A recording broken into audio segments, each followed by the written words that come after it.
ಮಲೆ ಮಹದೇಶ್ವರ ಬೆಟ್ಟದಿಂದ ನಾಗಮಲೆಗೆ ಹೋಗುವ ಮಾರ್ಗ ಮಧ್ಯ ಹಳೆಯೂರು ಗ್ರಾಮದ ಹತ್ತಿರ ಸಿಗುವಂಥ ದೇವಸ್ಥಾನ ಶ್ರೀ ಜಡೆಮುನೇಶ್ವರ ದೇವಸ್ಥಾನ. ನಾಗಮಲೆಗೆ ಹೋಗುವಂಥ ಭಕ್ತಾದಿಗಳು ಮಾರ್ಗ ಮಧ್ಯೆ ಶ್ರೀ ಜಡೆಮುನೇಶ್ವರ ದೇವಸ್ಥಾನಕ್ಕೆ ಭೇಟಿಯನ್ನು ನೀಡಬಹುದು. ಏನೇ ಆದರೂ ಕಾಡು ದೇವರುಗಳಲ್ಲಿ ಸತ್ಯ ಜಾಸ್ತಿ. ನಮ್ಮದು ಅಲ್ಲಿ ಬೆಳಗ್ಗೆ ಸೊಪ್ಪು ಹೋಗಿ ಸ್ನಾನ ಮಾಡಿದ್ದೀವಿ ಅಷ್ಟೊಳಗೆ. ಮಳೆ ಇರಲಿಲ್ಲ ಅಲ್ವಾ? ಮಳೆ ಇಲ್ಲ ಮಳೆ. ಅವತ್ತೊಂದೇ ಪೂಜೆ ಮಾಡ್ಕೊಂಡು ನಮ್ಮ ಮನೆಗೆ ಪೂಜೆ ಮಾಡಿದ್ದು ನೈಟ್ ಟೈಮ್ರಿ.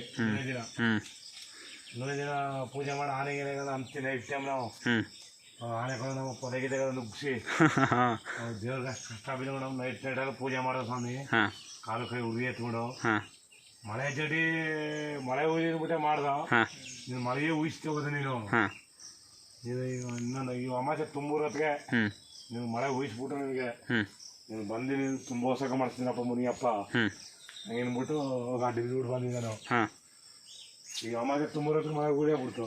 ಇವತ್ತು ಅಮಾಸೆ ಆಲ್ರೆಡಿ ಇದು 3ನೇ ಮಳೆ ಇಲ್ಲಿ. ಮಳೆ ಅಮಾಸೆ ತುಂಬು ಒಳಗೆ ಉಯಿಸ್ಬಿಟ್ರೆ ನೋಡು ನೀನು ಸತ್ಯ.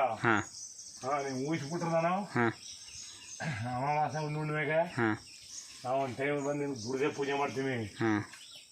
ಹಂಗೇನ್ರಿ ನೆನೆಸ್ತೀವಿ ಪಂಚಮುನಿಯಪ್ಪ ಅನ್ನೋದು ನೋಡು. ನಿಮ್ಮಲ್ದಿಂದ ಆ ಕಡೆ ನಿಮ್ಮಲ್ದಿಂದ ಆ ಕಡೆ.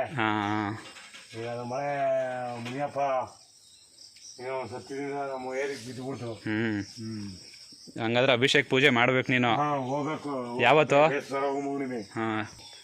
ದೇವ್ರದೆಲ್ಲ ಆವತ್ತೇನೆ ಬೇಗನೆ ಮಾಡ್ಬಿಡ್ಬೇಕು. ನಮ್ಮ ಹುಣ್ಣಿಮೆ ಮಾಡಮು ಅಂದ್ರು. ಅವ್ರ ಮಾತೆಲ್ಲ ಕಟ್ಕೊಂಬೇಡ. ಹುಣ್ಣಿಮೆ ಬೇಡ, ನಮ್ಮನೆ ಕೂಡ ಖರ್ಚಾದ್ರೂ ಆಗಲಿ. ಹೌದು. ಒಂದು 500 ರೂಪಾಯಿ. ಅವನು ನನ್ನ ನಂಬಿಕೆ ಉಳಿಸವನೆ. ಹೌದು. ನಾನು ಮಾಡ